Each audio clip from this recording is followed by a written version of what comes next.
Hello, hello, everybody. How are you doing? This is your life coach, Tammy Ward, coming at you in workshop number 3, the third week of this workshop, which is fabuloso. I know that we have been dealing with so many things. So, welcome, welcome, welcome. I've got two cameras going on. So, I'm looking here, I'm looking here, I'm going there with it. So, I hope everybody is doing well. Thank you for joining.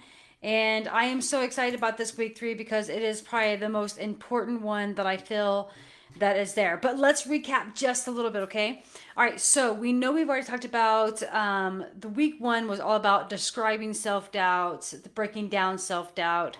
Week 2 was all about that, finding it in your story, finding that self doubt, where it lives, where it's at, how long have you been running away from it, all that other stuff. And like I told you, this is a heart wrenching topic, self doubt, self worth. I mean, it is like a terrible thing that happens to all of us throughout the whole day, our whole lives, in so many different situations, right? I mean, and here I want to give you some thought provoking ways to think about your self doubt and find, where your excuses are about your self doubt, and where every day that you can use tools to be able to cut down that self doubt. So, without further ado, let's get into week 3. So, week 3, again, it is my favorite. It is all about looking at your patterns.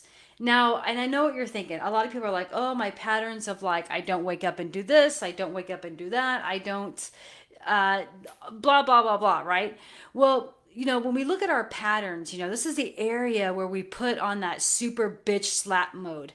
This is where it happens. This is the part in self doubt when you look at your patterns, you look at your habits, and you gotta bitch slap yourself every now and then.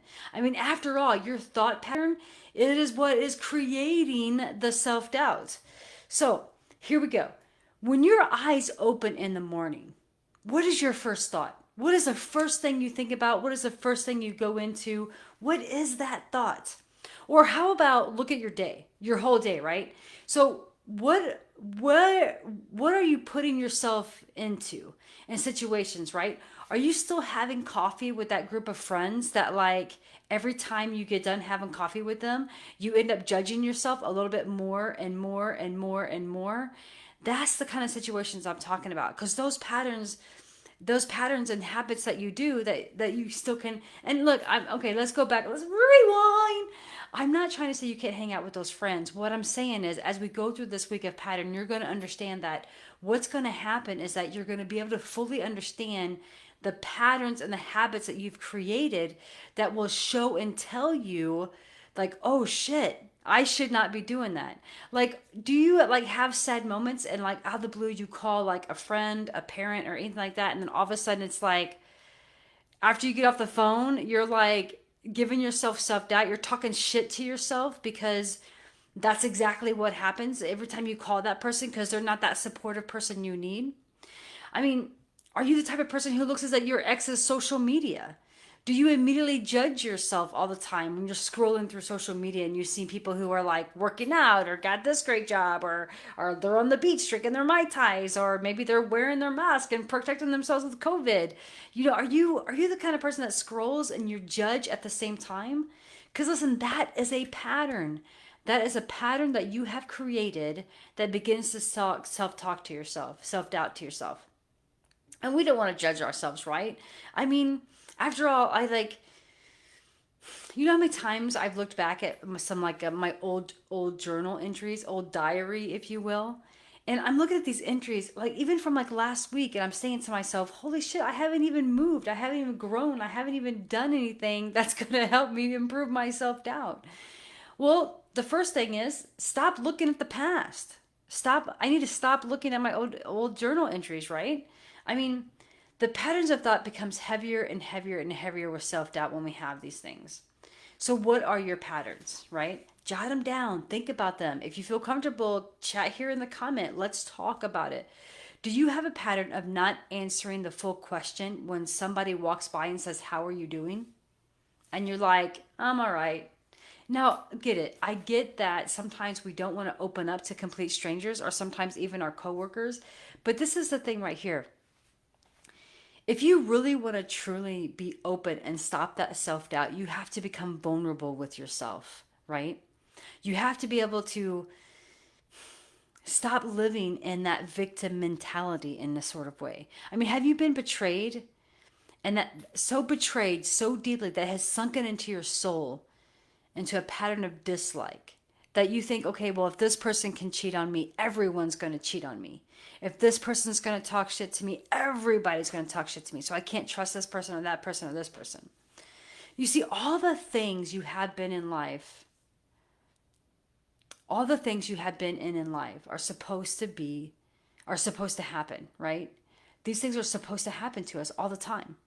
Whether it's a relationship that you're supposed to be in that was supposed to happen, whether it was, I'm a firm believer that the universe gives us things that tells us that you have to go through this process and you have to go through this moment so that way you could be able to grow and get and get comfortable within yourself, right? So since everything is meant for a reason, the question is do you want to carry on and be happy? Do you? I know you do, so say it with me. Yes, you do. No one wants to talk shit to themselves all goddamn day. Come on. So creating new thought patterns and habits, this is where it gets tough. This is by far where it gets tough, is creating those new thoughts and habits. Because, I mean, thankfully, we can at least say, okay, no, I'm not going to hang out with that person. No, I'm not going to call that person. No, I'm going to stop looking at social media. We can stop that in the bud, right? The part of creating new habits and understanding, right? We talked about in our story last time where it's understanding where it all comes from. The part is going to get uncomfortable, right? Changing patterns, uprooting old habits is going to get uncomfortable. And don't get me wrong, sometimes your healthy habits is creating self-doubt. So you have to understand which habits, which patterns lead you into that downward spiral of that thought. But take a deep breath. Because what I know for me and for the rest of the clients that I have and the groups that I have led, the work works. It works. Now, have you ever heard of self-improvement guilt? I didn't for a long time either.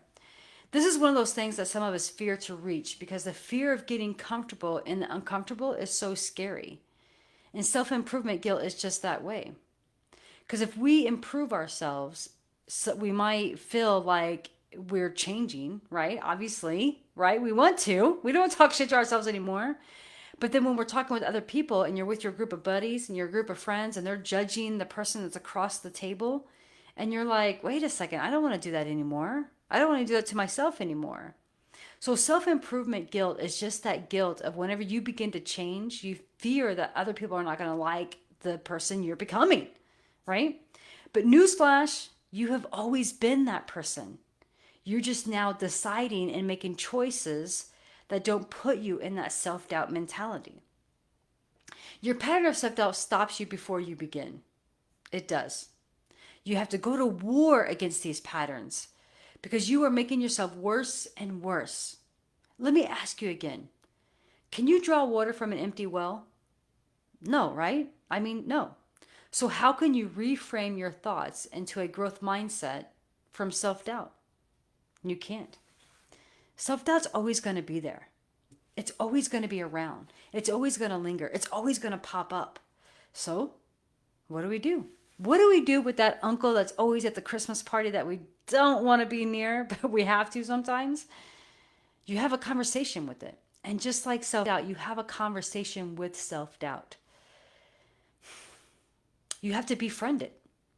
You have to give it a name and say, hello, Leroy. That's my guy's name. My self-doubt's name is Leroy.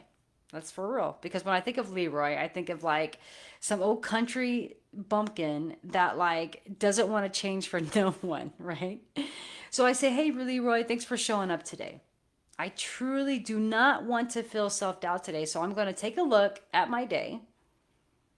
And I'm going to say, first off, do I have time to like give myself self-doubt? No. Who does? So I make sure I don't fall into the pattern of thought, right?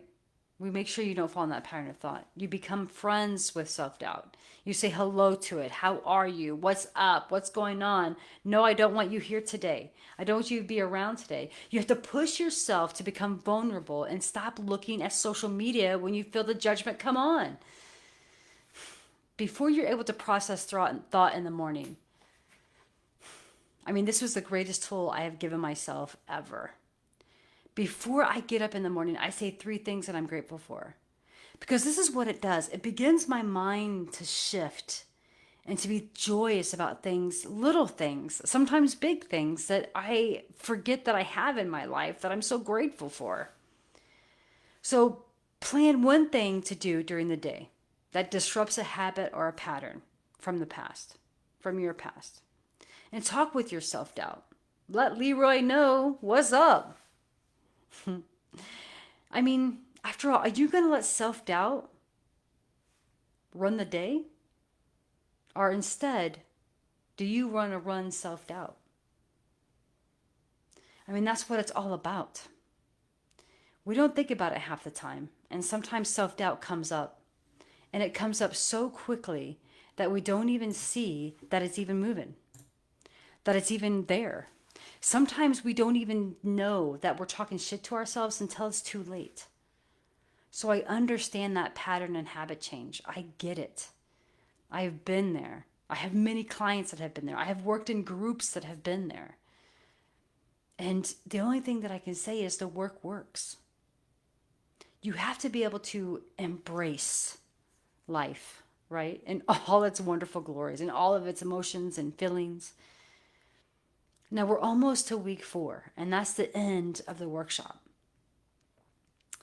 But I challenge you, this from Wednesday to next Wednesday, I challenge you to notice, be aware of that self-doubt shit talk that you're giving yourself. And befriend it. That's it.